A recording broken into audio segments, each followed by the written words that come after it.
Hey everyone. So welcome to yet another live stream.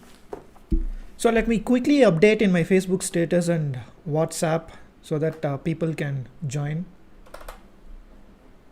Give me a moment.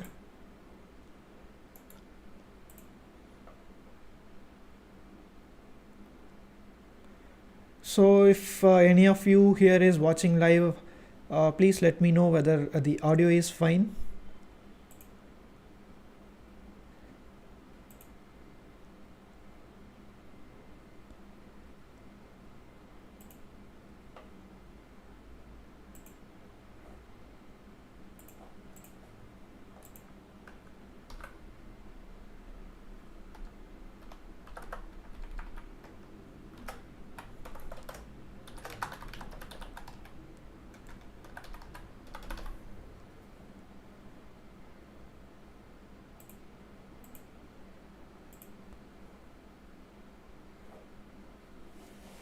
Okay, so this stream is going to be about the books that I read in 2020 and the movies that I watched in 2020. So I have been reading books from 2010s. Weirdly, I did not read much as in my childhood. Once I started college, then only I got into a bit of a reading, and once I finished college, that's when I became an ardent reader. For example, if this is the Goodreads page, my Goodreads page that I have opened. In the start, it says that in 2014 and 15, I read about 50 to 60 books in a couple of years, and for next 3 years, I didn't read much because of various things. I was going into photography. I was doing things, so I didn't do much in terms of reading. And during lockdown, I consciously made a decision to get into reading, and I was able to read few books. To be precise, I read 8 books exactly, and I'm going to talk about those books, what are my experiences, and what are my favorite books out of those.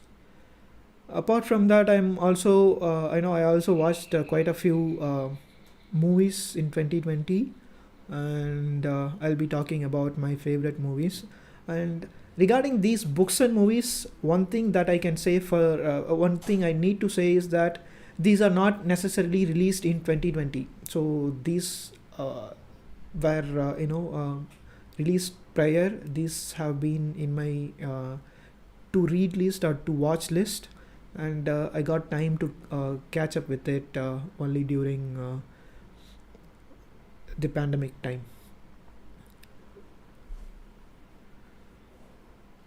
Okay, one moment.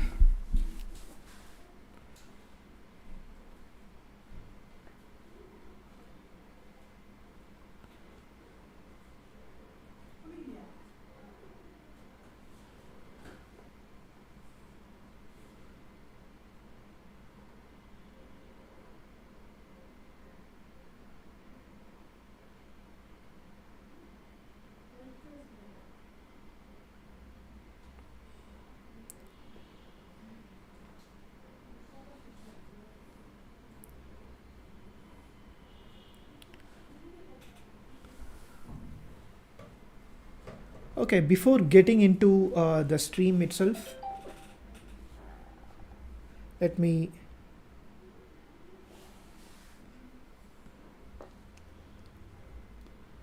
yeah, I just updated my status in Facebook so that people can join. So before getting into the stream, uh, please do like the video and share it with your friends. And if you have not subscribed to the channel, please do.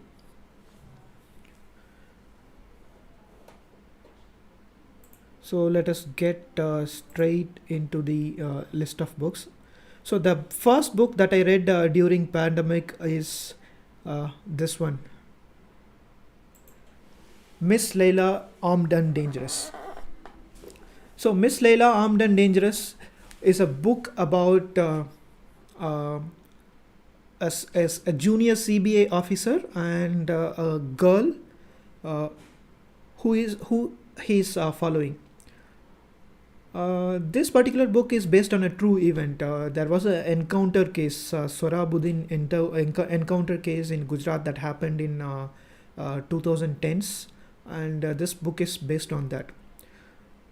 I liked this book specifically for a couple of reasons. One is the writer Manu Joseph has a knack of storytelling, and he's politically aware.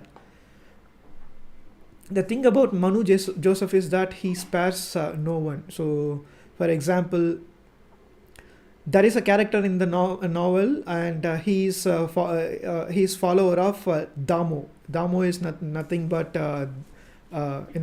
Damodar Bai, the short form of Damodar Bai. And if you follow even a little bit of politics, I think you might be able to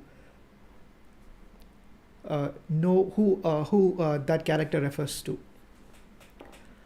And he talks about he Damodar Bai has 56-inch chest and all that, and they are the Damodar Bai's politics is right wing, and he basically takes the right wing politics right on its head, and he criticizes them to the core. Not only that, he also makes fun of liberals. For example, there is a character. This character, her name is Akila Iyer. So she's an aspiring doctor. She's in medical college. Yeah, she's in medical college, and she used to do prank videos in YouTube. And her, she goes into this.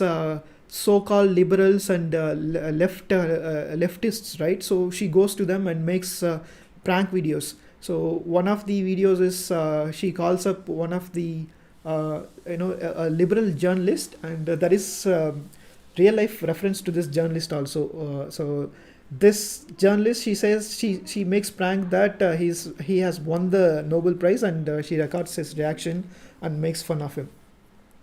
So this Akila Iyer's character, her mother is dead, and her mother used to be involved in the Marxist-Leninist movements, which is the Naxalite movement, and her father in one scene explains her that her mother has gone to fight for the oppressed people and all that, and she says she asked as a child, she asked what is communists, so he explains it. And then she asks, who is this man? So they talk about Mao Zedong, right? The Chinese Communist Party leader. So she asked mockingly, so our mother's boss is a Chinese boss, and our mother works for the Chinese, is the question she asks in a satirical way.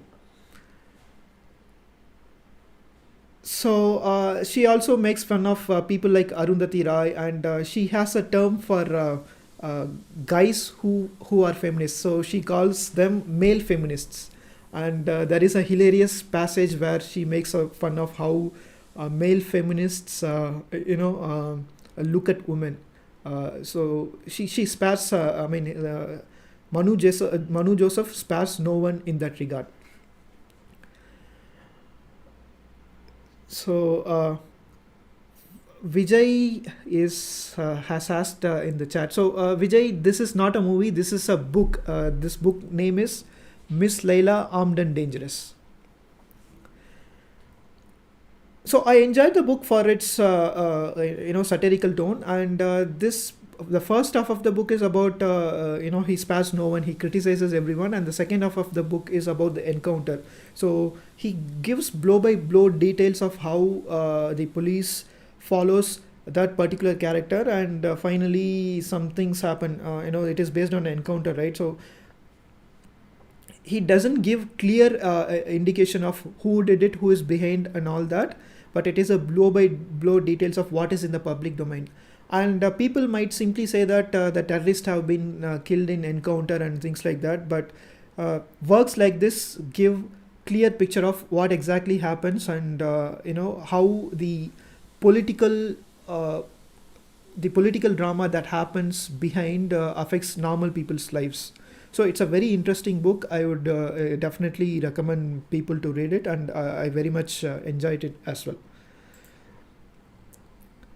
And the second book is this Condemned Trilogy. This is a book that has my story as well. So I'm not going to talk much about it. Basically, this book is about seven sins and love. The seven sins being pride, uh, gluttony, things like that, right? There are seven sins, and for seven sins, how the plot is based on the seven sins and love. So I would recommend, if any of you get a chance to read this, please do read and let me know.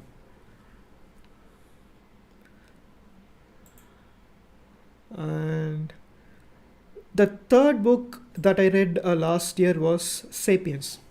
So Sapiens was really an interesting read.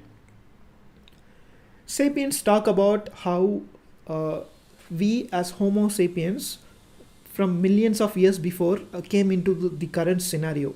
It talks about the other species that existed along with Homo sapiens. So sapiens is refers to the species, right? So Homo sapiens is human. There are other species, right? So along with the Homo sapiens, there are the monkeys, the apes. They are also related to us, right? So how we existed together, how the sapiens became the dominant species in the whole world forms the story. So the book is divided into different ages: the Stone Ages, the Agricultural Age, and then the present modern age. And there are quite a few really interesting and eye-opening things in this book. For example, it talks about how there was a very little time for the agricultural age to get into the next stage of evolution, and how that small period did not allow us to have right kind of intuitions developed in us. So it was a very interesting read. For example, in the Stone Age, people were hunter gatherers, so they were content with life, and for 45 or 90 million years, I mean 90,000 or 90 million years, I suppose, they were hunter gatherers. And once the agricultural societies formed, then the human race went into another stage of evolution where they tried to coexist, and then become a dominant life form on the whole face of earth. So he talks about why how people came together. For example, during the hunter gatherer days, people won't trust each other other than the immediate family. So how did people start to cooperate and form agricultural society? He gave a couple of reasons which were quite interesting. So one of the reasons is religion. Religion is one of the reasons why people came together. People who belong to different clans, different races, and different species can coexist with each other because religion was a common thread between them, because they will be able to cooperate based on religion. And he also talks about how money united more people in the later stage of human evolution. For example, take for example the Israel and Palestine conflict. So during those days, in the earlier, it was Ottoman Empire. I'm not sure. It's Ottoman Empire, and the Ottoman Empire was kind of Islamic, right? How they started cooperating with the rest of the world, or how they interacted with the rest of the world, is because of money. Because they did not allow any practices or any other thing from the rest of the world, but they accepted their money. So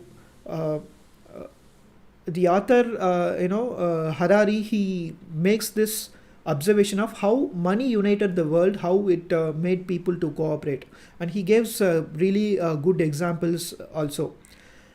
And as I said, the book is divided into the earliest stages of evolution, where men was hunter gatherer who lived in caves, and the second part was the agricultural societies, and the later stages after the industrial revolution. So personally, I think I enjoyed the first one third of the book. I really enjoyed, and then the author Harari, he talks about the present situation, where I felt like he was siding a little bit towards capitalism. So his line was, capitalism is inevitable. That's how the world should go. Things like that. I mean, that sort of messaging is what I got. And he also talks about superhumans and some fantastic technologies in the future, which I was not. It was not a great read for me personally. But the first one third of the book I really enjoyed. For example, I used to have this thought in my mind constantly, like, we humans always think that the future is always happy. For example, when I was 18, I thought my 20s will be happier days. So when I was 25, I thought that my 30s will be happy, that I'll be earning this much, I will have a home, car, things like that. And right now in my 30s, I'm still thinking 35s will be like this, 40s will be like this. So our future is always happy. So these kind of questions also get these kind of questions which I had personally got answers. I got answers from the book actually. So this comes from the man's his experiences in agricultural stage of evolution. So when they formed the agricultural societies, so he always was worried about the future, and he was saving for the future, and he puts together some kind of theories, and when I read it, I kind of got the answer for it. And also whatever happens, there are some basic instincts in us which traces back to those periods, and most of the things that we do has origins in that. So that was very well presented. I'm not sure whether that was the point of the book, but that is something that I got out of the book as well. It's a very good read. I would recommend everyone to read it.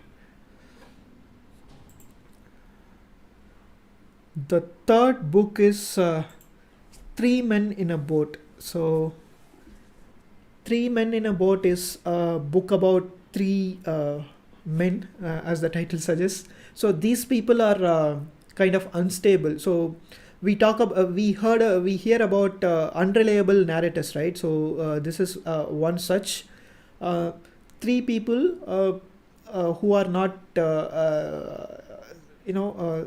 stable minded go on a journey in their boat. So it talks about the navigation, water navigation, things like that. And honestly, I didn't enjoy the book, and I didn't understand much. It has a kind of slapstick comedy, and that is not my thing, and I did not enjoy this book much. If any of you have read it, and if any of you like it, please do let me know as to your perspective, and I'll try to reread it and see why I didn't like it. And we will move on. So the next book I read is Americanah. This is by Chimamanda Ngozi Adichie. So Adichie has been on my list of authors who I want to read. There are a couple of other books as well, Purple Hibiscus and Half of the Yellow Sun, if I'm not wrong. So this author is from Namibia, and she writes the civil war that happened in Namibia, and the and stories that are set in Namibia.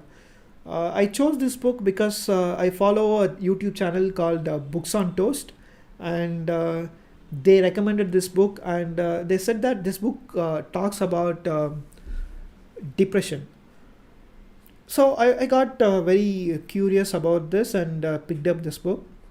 So the story is about Ifemelu, a girl called Ifemelu. She's in school, and she ends up in USA as an immigrant. So there is some civil war going in Namibia, and after much deliberation, she gets a visa and she goes to US.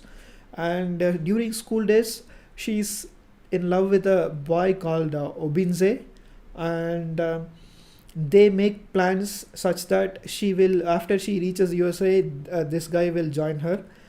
So it talks about a time in Nigeria. I'm sorry, the country is Nigeria. So it talks about a time in Nigeria where everyone wants to go out of the country because of the military rule. So this book, for most part, talks about how people find it difficult to get a visa or work permit in the first world countries. So Ifemalu gets her visa, but Obinze has a journey in which he illegally moves into England, and the turmoils he faces. He forges documents so that he can work, and he gets caught and he is deported. So it is a whole journey that is very interesting, and it's a perspective that many of us might not know. So that is about Obinze's journey. As far as Ifemelu is concerned, after she goes into America, as people from third world countries, or the countries, African and Asian countries, when we think of America or the USA, we think of it as a kind of paradise. So many people's aim is to just land in the country, but this book talks about what happens after you land in the country, and if you don't have a proper job, what happens, how is life there, is it better than what it was there in their own native country. It talks about a host of other things, and Ifemelu also has a kind of difficulty in becoming the so-called American. So for example, people land there and start using different accents and all that, right? So she finds it very difficult, and she thinks that when she does accents and stuff, she thinks that it's not her, so it doesn't sound like her. She goes through a kind of crisis. On top of that, she doesn't find job, which adds to her misery, and she's kind of depressed. And there are not many movies or many works that we see where depression is properly shown. So this is one such book where depression is portrayed in a very real manner, in a very real and very realistic manner. So that is the thing that I liked about this book. It was a good read for me, and Ifemelu is also a blogger. After she goes to Princeton University, and she writes blogs, and she writes mostly about being a African American in USA. So for example, she writes a blog about why there is no proper makeup the advertisement or the makeup products for black women. And she talks about how she searches in Google for makeup products, and all the models are white models, why there are no black models.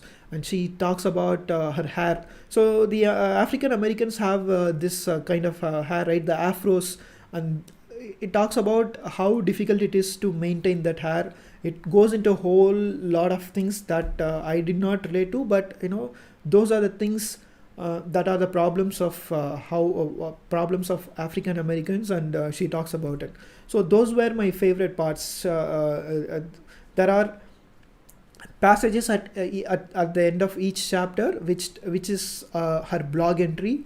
This is mostly about the race, gender, and things like that. And she's an ardent Obama supporter. The character in the book, Ifemelu, is ardent Obama supporter, and there are passages related to that as well. Overall, it was a good book. Personally, I did not like certain parts. For example, Ifemelu is kind of a kind of sounded to me as a very judgy person, because there is a she babysits in a white lady's house, and this white lady, she tries to be nice to her, but Ifemelu thinks that she's shallow, she doesn't have right intentions and things. She doesn't understand African American women or the people. So she sounded like a bit of a snob to me, and I did not enjoy it very much, because if somebody from the other side is trying to be nice and trying to show that willingness to change, I think it is very essential to appreciate it. And I don't think FMLU ever does that, and I was kind of put off by that.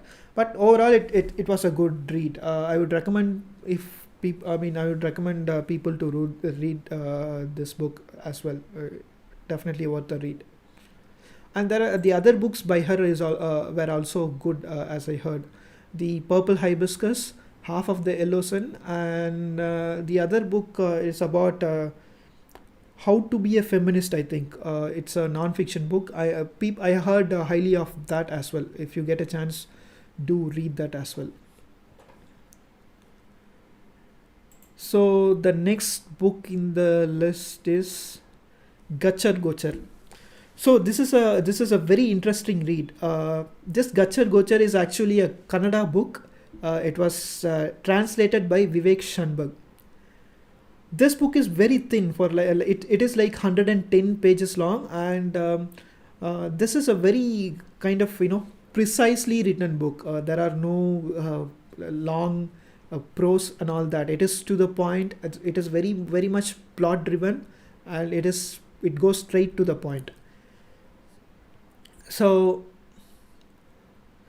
as to tell about this particular book, it tells the story of five people, a family of five people, a husband and wife, husband's brother, and their two children. So how they were living, they were very poor. How they were having no money, very very poor. From that, how they become rich. So what sort of changes happen in them after they become rich, and at certain point of time, and at certain point of time, the boy gets married, and the daughter-in-law who comes into the house finds these people weird, and she finds them that they lack complete they lack any compassion, and she questions that.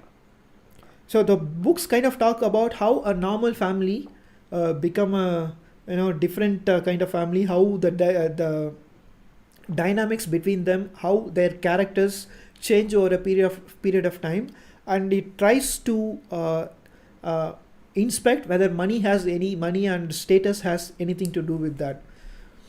And the ending was kind of very open-ended, and it was very shocking as well. But I liked this book, to be fair, but I did not enjoy it very much, to be frank, because it was not a wholesome, sumptuous experience for me. I liked it. It was a good read. Whatever it was meant for, it did satisfy those things. So I liked it, and it is a very easy read. So if you get a chance, you can read it as well. And the next book that I'm going to talk about is The Adivasi Will Not Dance.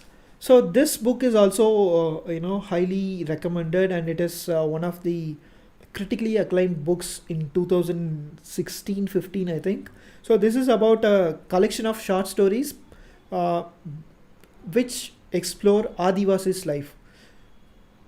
So for people like us who are in metro, we don't know much about people living in Bihar or Chhattisgarh, in that belt. We don't know, and we don't especially know about the tribals and how they lead their life. So the series of short stories in this book explore their lives through a family, story of the family, story heard by the family, story of the relatives of the family. So the first story opens with a bang where Adivasis, an Adivasi family who are government servants, move into Gujarat, Ahmedabad to be precise. And the quirk of the Adivasis family is that they can't live without meat, and they move into Gujarat where meat eating is not exactly entertained. And I'm not very sure about how factually correct this book is, but if whatever I read about the place is correct, I think it's a very it's a thing that is to be concerned. That is that we all need to be concerned about, because it portrays a picture where people have to hide to eat meat and things like that. And there is an episode also about the Gujarat riots. So this is set in 2001 and 2002. So this people move into a home of Telugu family, and the Telugu family, right? The wife, she secretly comes into their home to eat egg because her husband won't allow it because of fear of what if the neighbors found out. So it paints a different picture, and I'm not sure how factually correct again, but this is worth a read. So you can see how Hindu nationalism and things like that has poisoned people's mind. You can see through stories like this. So I really like that, and there are other series of stories about how Adivasi women, how they are treated, and there is a passage about how people, an entire village goes into Bengal for 3 months during agricultural season, because these people are agricultural laborers and they don't have any land of their own, so they go into Bengal every year during a particular season to work there and earn money. So they move along with their family. So one of the stories talk about that, and one of the stories about a doctor and a couple of patients he sees. So it's a weird concoction of different stories, and the common thread is the Adivasis. And this is also a very easy read. It's about 200 odd pages, and you can finish it in 3 or 4 hours. And I would recommend this also. And the final book that I'm going to talk about is I'm a Troll. So this book is about the trolls that are in Twitter. So the book is written by Swati Chaturvedi. Swati Chaturvedi is a journalist, and when she published some article against BJP, she was targeted and she was abused in Twitter. And this book is about her trying to find out the origins of that, and she's trying to find who these people are. So there might be a handle that might be abusing people in Twitter. So what is the face, who is the face behind that handle, what is their life, and things like that. And the facts that she uncovers during this is kind of very shocking, to put it bluntly. So she says that there are a couple of along with screenshots, she says that there are few handles followed by Narendra Modi who give death and rape threats to people, to journalists and people. So she has screenshots of that. So this book was written in 2015. Right now you might not be able to find those handles because they might be deleted, or they might be unfollowed by the Prime Minister, but she has screenshots of that. And she also gets hold of a couple of IT cell members. So how BJP IT cell works is discussed in this book, and one of the very shocking facts about this book is there are people working on a day-to-day basis where they get 7 rupees per tweet. So the amount of if they people, it's their people abuse other people, and for that they earn money.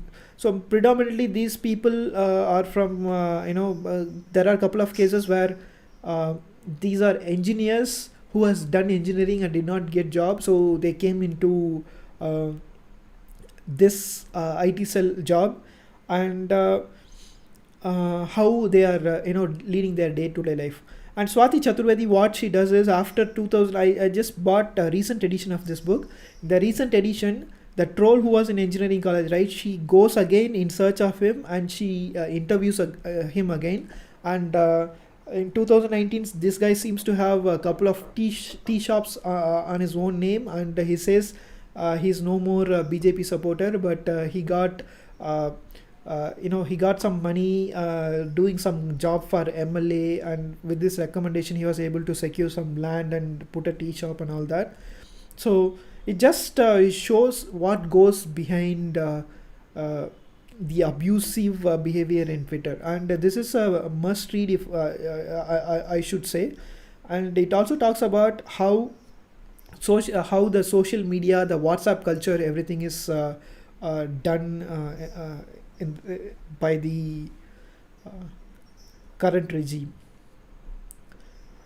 So I think from my perspective, I Am a Troll is a must-read book for everyone. If you get a chance, please do read it. You can buy it, and even this book is available in Kindle Unlimited, if I'm not wrong. Do catch it. So apart from that, I also have been reading couple of books. So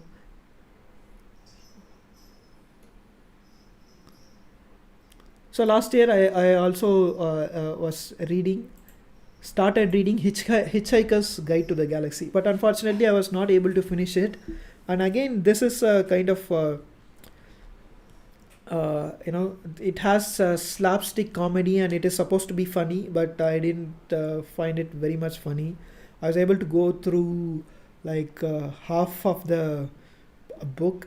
It has 4 parts to it. I was able to complete 2 parts, if I'm not wrong, and I'm in the 3rd part and was not able to complete it. This is a very acclaimed book, and there is a movie also, but I did not enjoy it very much. So apart from this book, I also started reading this book. So Trevor Noah's Born a Crime. Trevor Noah is a daily show host. He hosts in CNBC, if I am not wrong. CNBC or CBS, I'm not sure. But this is a story about how he grew up in Africa, and he has a very different background, where his father is a white man, and his mother is native South African, who is black. And he grew up in a time during apartheid was in place in South Africa, and he talks about the times where it is illegal for black men, a black woman to marry a white man. So basically he's Trevor Noah as a person is illegal in South Africa. So he's what they call mixed race, and if they found out a boy is of mixed race, the government will take him away, and they will raise him on their own in kind of a detention center. So these kind of things, right? Detention center and things like that. When I say, it might remind a few things. So it is a good read. I'm halfway through it, and Trevor Noah beautifully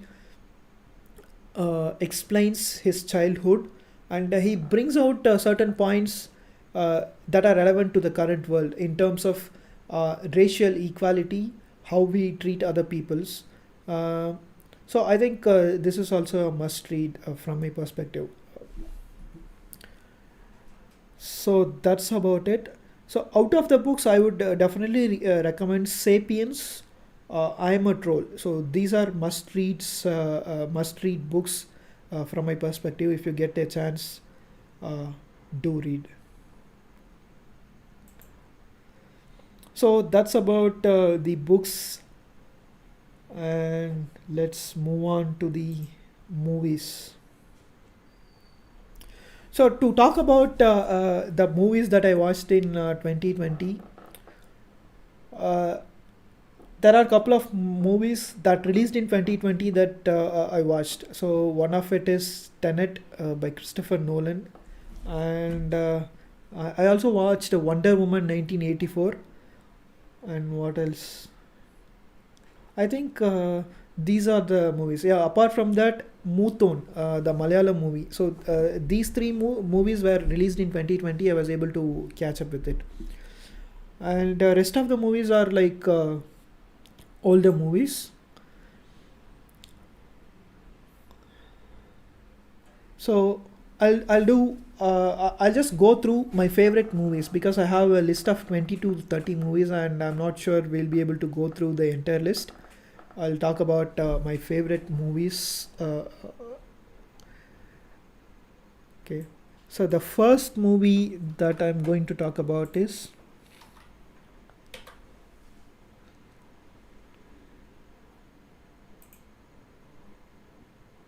yeah, the first movie that I'm going to talk about is Akone. So this is a movie that talks about a northeastern friends. So these people are from northeast part of the country, and they live in Delhi. The story follows what their lives are like. And we have a super chat from Aditya. Can we have a new video to explain Tenet alone? Yeah, sure, we will do it. Definitely, we will have a separate video for Tenet alone. Okay. So back to Akoni. So Akoni is a delicacy from Northeast. So the thing about Akoni is that it smells bad, and the movie talks about how three girls who live in New Delhi in a rented house try to cook this particular food, and people are very much opposed to it because they hate the smell. So it talks about how they are not able to be themselves, how they find it difficult in Delhi, and the kind of racial abuse they bear. So each of them have their own story of being marginalized in the society. Few people see them even not as Indians throughout this movie. So it is supposed to be a comedy, and it works to an extent. It's a comedy works to an extent, but what is very appealing is how it brought out the unseen aspects of these people's lives. And this people has Saini Gupta in the lead, so she's the familiar face. Apart from that, rest of the people are new faces, but everyone has done their job.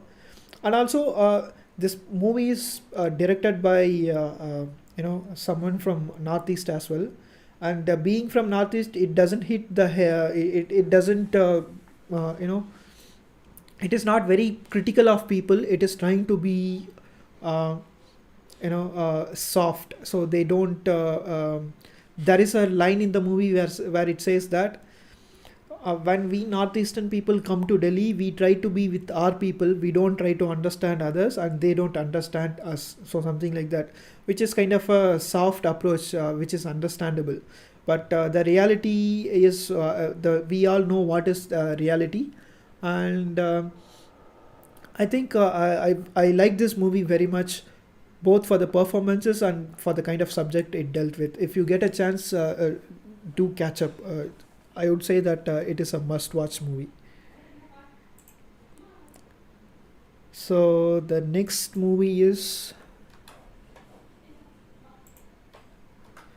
So the next movie is Bombshell.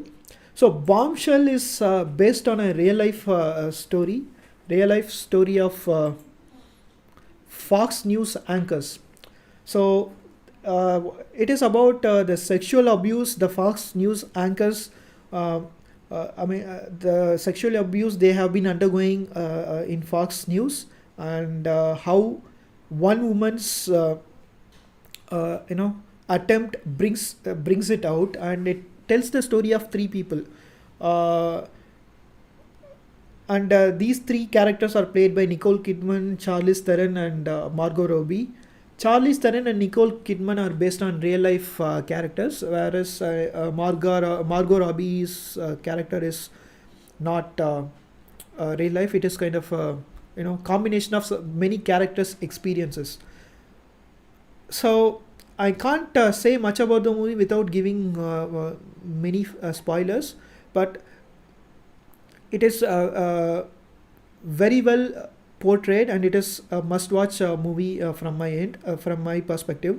Charlize Theron has given a great performance, because when you see the real anchor, and when you see Charlize Theron, not only their physical aspects like hair, face resemble, but she has changed her voice also. She has given a terrific performance, and if I'm not wrong, this movie was nominated for Oscars in 2019. It was nominated, if I'm not wrong, and it won for costumes also, if I'm not wrong. So it is a must-watch movie. If you get a chance, do catch up. I think this is available in Amazon Prime, if I'm not wrong. So the third movie that I'm going to talk about is Tenet. So the much awaited Christopher Nolan movie, Tenet. So to talk about Tenet, it follows a story of a guy who is trying to stop a disaster. So it is a usual things that we find in Christopher Nolan's movie. Some world-ending catastrophe, some kind of tweaking, or some kind of time travel thing, and this kind of meta things, right? So this movie is no different from that. And to be frank, what I hated about the movie is that it gets into the real story only after 1 hour mark of the movie. So for the first 1 hour, they talk about the concepts. He goes into a search. He lands in Mumbai, and he meets a number of people. So this hero character is played by George Washington's son. I'm sorry, Denzel Washington's son. Yeah, Denzel Washington's son has done this role, and apart from that, Robert Pattinson also has acted along with along with the hero. Let me check what's his name.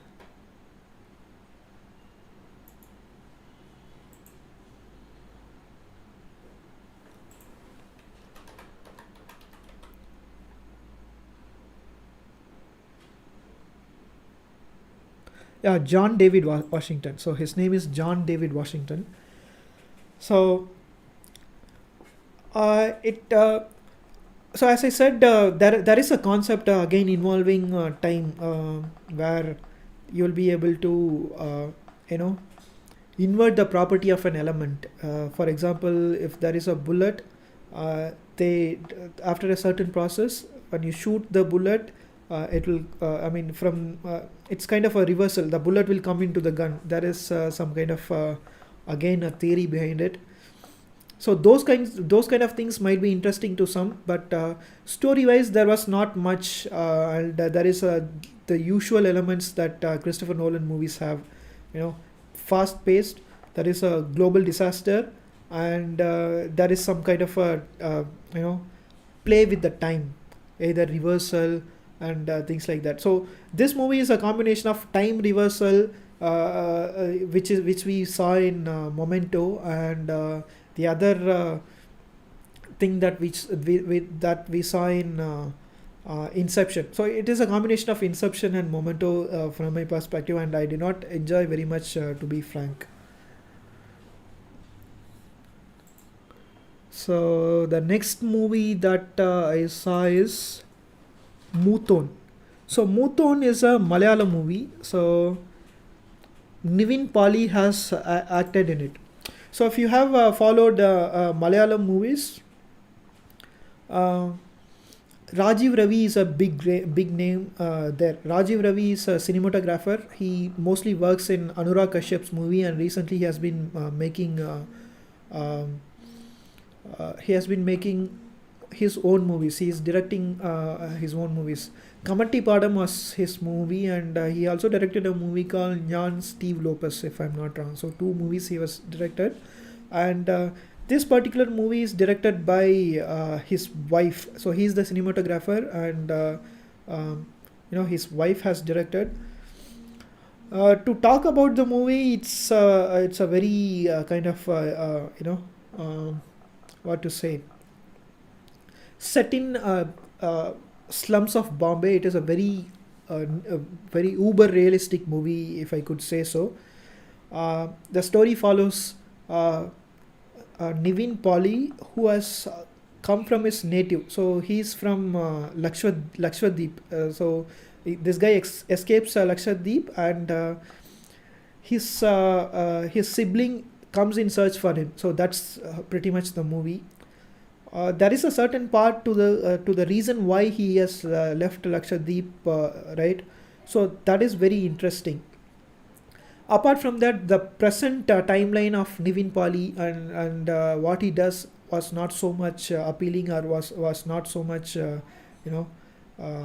good for me. He's a drug dealer, and he's a drug addict, and he is involved in all sorts of shady business. So those parts I didn't like much, but these flashbacks scenes where he was in Lakshadweep, and the reason why he left the islands was beautifully shot, and you can watch it once. This movie you can watch it once. So the next movie that I watched is called Palm Springs. So Palm Springs is a movie about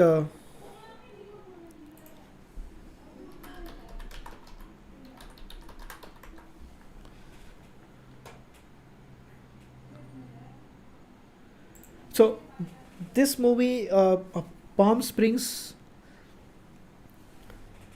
it is about a guy who is stuck in a time loop.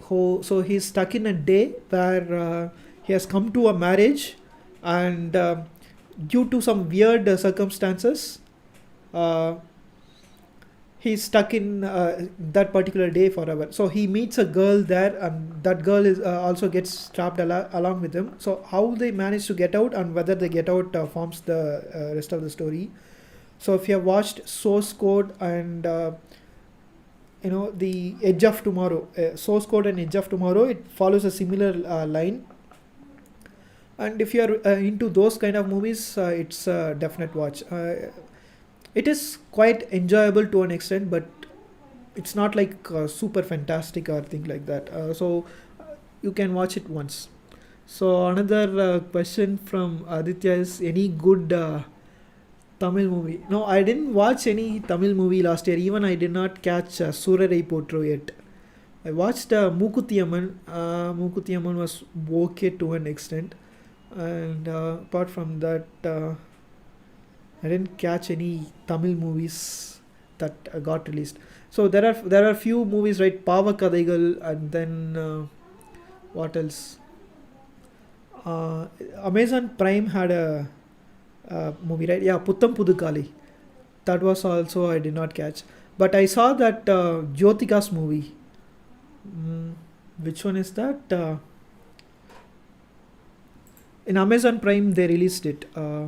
Ponmagal Vandal. Yeah, Ponmagal Vandal I watched, which was not at all. I mean, I did not enjoy it at all. It was kind of I did not enjoy. And then what else? I also watched that Madhavan Anushka movie. I was not able to complete it. Halfway through, I left it. And Happy Death Day. No, I didn't. I did not watch it, Aditya. So it was released last year. I haven't even heard about this movie. Okay, comedy horror mystery. Yeah, I'll try to catch it up, but I haven't seen it yet. Okay.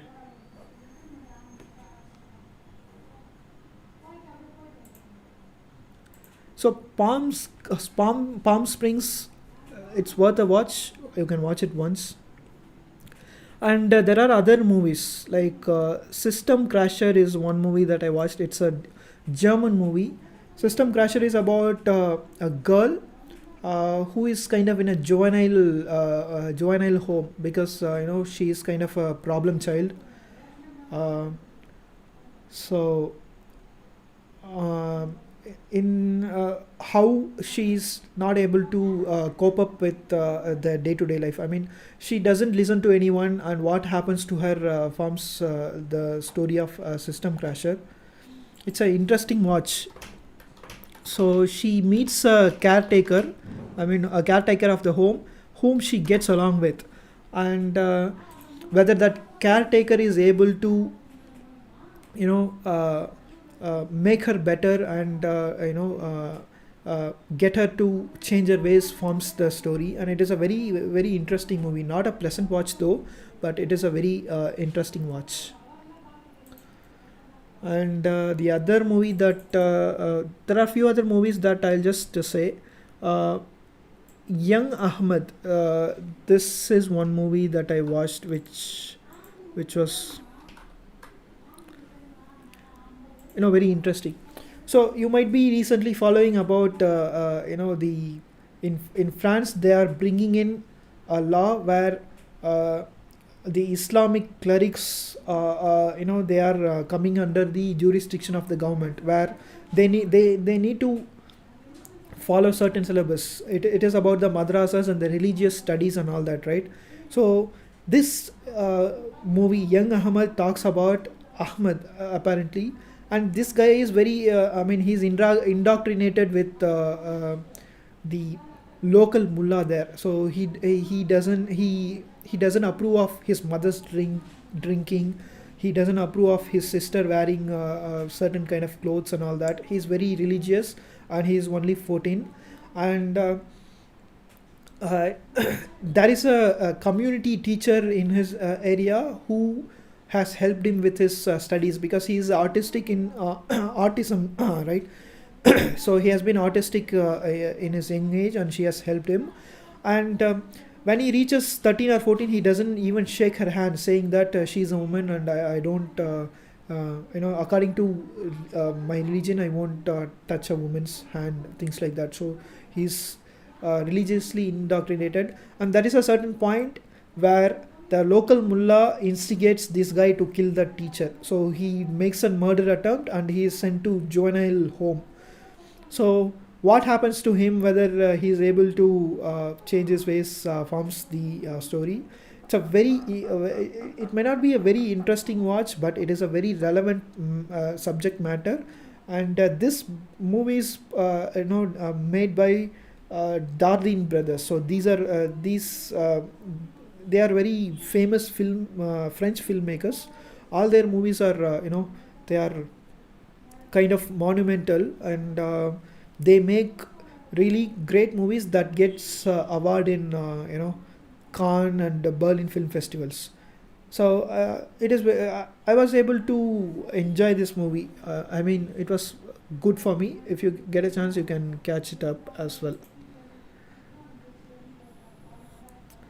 Okay, so I'll just talk about a few of the movies, and we can wrap it up.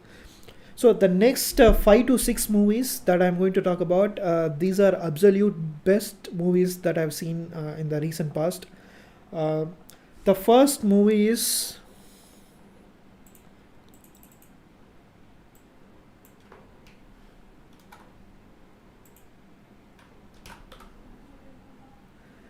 The first movie is called Portrait of a Lady on Fire.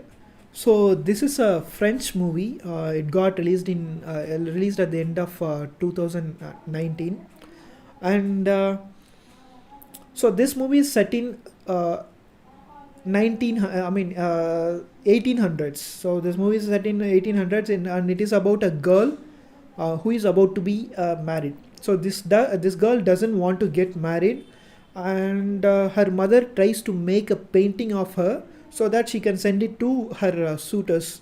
So the painter who comes to paint this lady is also a woman, and she needs to paint this girl without her knowing about without knowing about it. So how she does that, and what is the mindset of the girl, and what happens forms the rest of the story. Spoiler alert, they fall in love with each other. It's kind of a same-sex love story, but it is not all about that.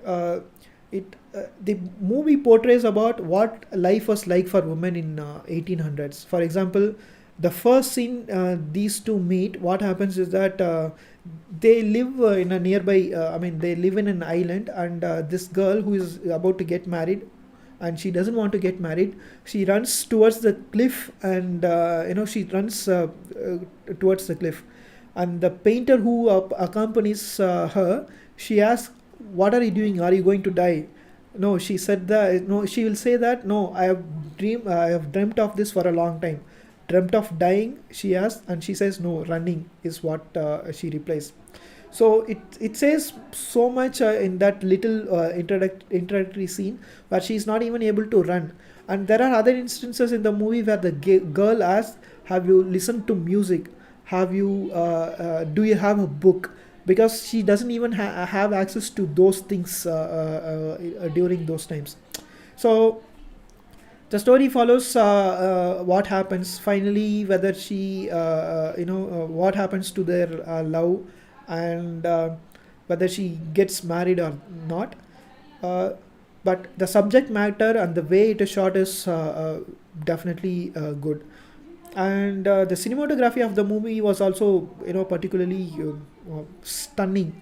I think if I'm not wrong, the movie is shot by a women as well. The cinematographer is a woman as well, and it was, the work was pretty great. And the director of the film is Celine Sciamma. Again, she's a famous women director. She has also directed a couple of other good movies. Water Lilies is another movie she has directed. Tomboy is another movie. So these three movies are her best works.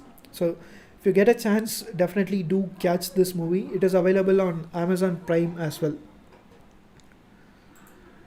So the next movie that I'm going to talk about is House of Hummingbird. So out of all the movies that I watched in the last year, this is my most favorite movie. So House of Hummingbird is a South Korean movie. So I think it is released in 2017. So House of Hummingbird follows a story of a 14-year-old girl, and how life was like for a 14-year-old girl in 1990s Korea forms the story.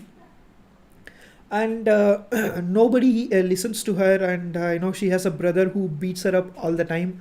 She has a friend in school, and also she has a crush on a boy in school. So they are kind of in love. So she expresses, and they are kind of in love. During these times, she meets a teacher. So she learns Chinese on the side. So she has a extra class, Chinese class, and she meets a teacher there, and they kind of form a bond between them. So the Chinese teacher, the Korean, the teacher who teaches Chinese, shares a few things with her, and she influences her life in short. And at a certain point of time, she becomes sick. This particular girl becomes sick because of a tumor, and she is hospitalized, and she loses touch with the teacher. And after she is cured, she goes in search of the teacher, and what happened to the teacher, and what are the advices of teacher that has influences on her forms the rest of the story. So rather than the story itself, the way movie is shot and how realistic it is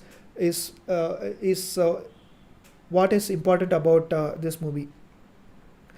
Rather than me explaining, if you get a chance, do catch up. I think everyone will enjoy. This is not like a very fast-paced movie, but it's definitely a good movie. If you really like good movies, then do catch up. So the next movie that I'm going to talk about is Secret Sunshine. So this is again a South Korean movie, and so this is one of the recent movies that I watched, which is very tragic. So this movie, the story of the movie is all about a mother who is trying to cope up with her son's death. She has a 7-year-old son, and the movie starts with her moving to a city in South Korea.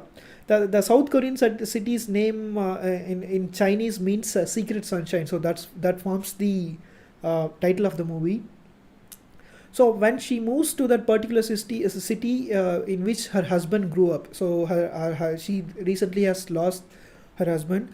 She moves to the city where her husband grew up, and after she comes there, due to some unfortunate events, her son is kidnapped, and they ask for a ransom, and she is not able to pay it, and the boy is killed. So the rest of the movie follows how she tries to cope up with her son's death. At a particular time, she embraces religion. She goes to church. She tries to cope up with the things through religion. That doesn't work out, and eventually it also talks about irreparable loss and depression as well. So it's a very tragic movie, but it raises many important questions. So people are religious, right? What purpose does religion serves, and how religion, if looked through right perspective, doesn't help people, is also something that can be learned through this movie. So if you get a chance, again, do watch it. It is one of my favorite movies in the recent time as well. So if you talk about this particular movie's director is also the director of Peppermint Candy. So the Peppermint Candy in 1998 is one of the South Korean movies which which helped to spread South Korean movie internationally, because it was very path-breaking movie during those times. So the same director's movie is this. So if you get a chance, you can catch up both these movies. The next movie that I'm going to talk about is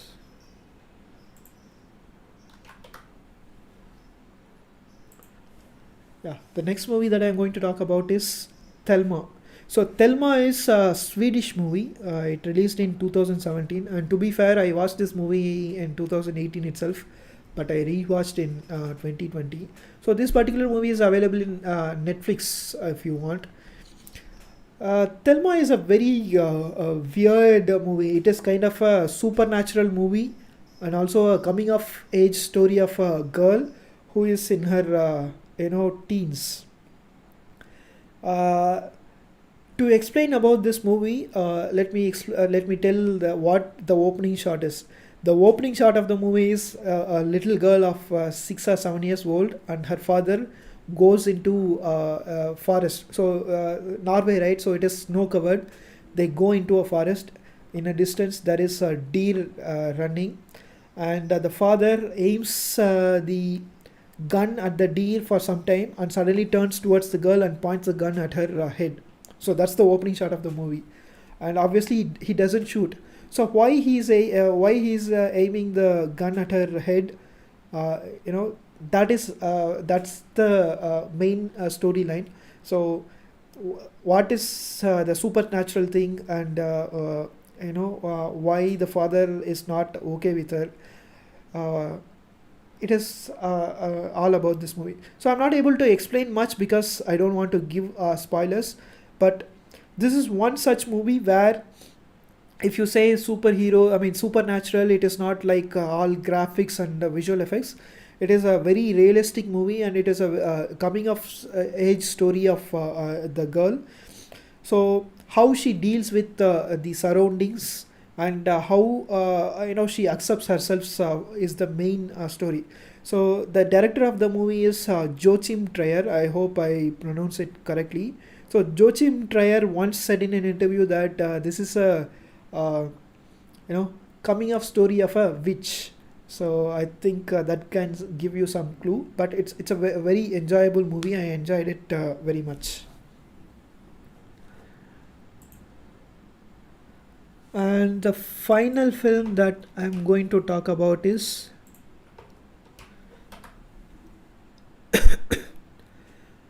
Roma.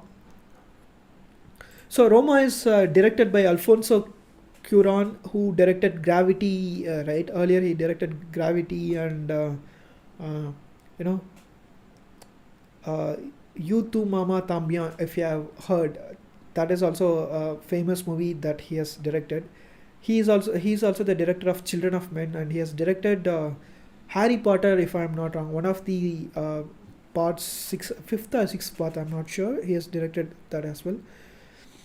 So Roma released in 2019, and it's a Netflix movie produced by Netflix, and it won Best Picture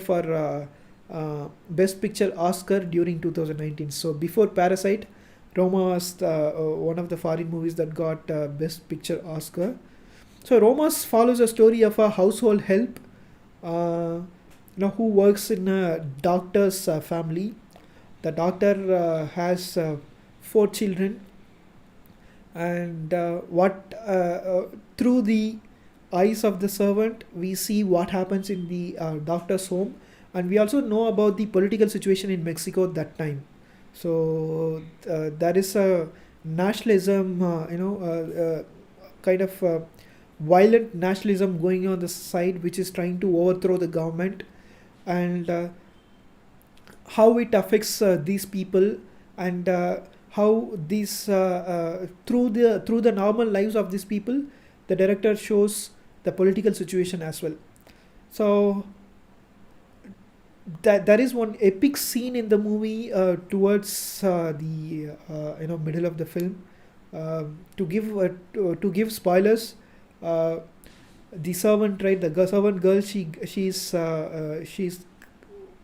becomes pregnant at certain point of time, and the her boyfriend, the boyfriend abandons her, and at a certain scene she finds that he belongs to that violent group where he goes into streets and massacres people. So at a certain point she witnesses him killing people in person. So she gives birth to a child, and what happens to her and to the family forms the rest of the story. I think this movie is not something that has a proper storyline, but it follows follows the lives of certain people. And the great thing about the movie is it is very realistic. It is not. There is no great plot or anything. There are a couple of dramatic scenes, couple of well shot scenes, but apart from that, the way it told the story of normal people, wherein it was also able to touch upon the political aspects of Mexico, is the highlight of the film. So it is also a good film that you can catch up if you got a time. So I have few other films as well, but I think these are the movies that I enjoyed the most, and I just wanted to share. And maybe in the future I'll try to do separate videos for my favorite films which I discussed, and which some of which I have missed from here also. Uh, And I think it is time to close this stream. So before closing, there are few things that I like to say. So the idea was not to have any live streams, and it is and to be frank, it is very weird to be sitting alone and talking to a computer. So last week when I was doing the live stream, I had my friend with him. So if there are two people, it will be an easy flowing conversation, and it will be kind of interactive. But to be talking in front of a computer is weird. I am not sure how good of a live stream this has been, but I plan to do it since I was not able to shoot a video to post in the YouTube. And as you know, it's been a month that I started the channel, and there have been only 2 videos so far. So I thought, why not just talk about a few things on my own. So the good thing about the live stream is that I don't have to spend time thinking about the content or the lines that I'm going to speak, and I don't have to spend uh, hours and hours of time in editing the footage, things like that. So it is easy way of doing things. Um, Probably in the future I'll try to have some guests with whom I can interact, and not only movies and politics. I'm planning to have interviews like things about mental health and things that are actually useful. But I'm trying to have a certain number of subscribers before I try to do any of those things, because in order to invite the guest, we need to have some numbers, right? So in the journey of achieving that, and maybe after that we can expect a few things. So if you are able to catch it live, thank you so much. If not, do catch it later, and also do subscribe to the channel if you have not. And if you have friends who like books and movies, do share the stream with them. Probably I'll try to do a highlight video where I will compress and have this as a 15 to 20 minute video.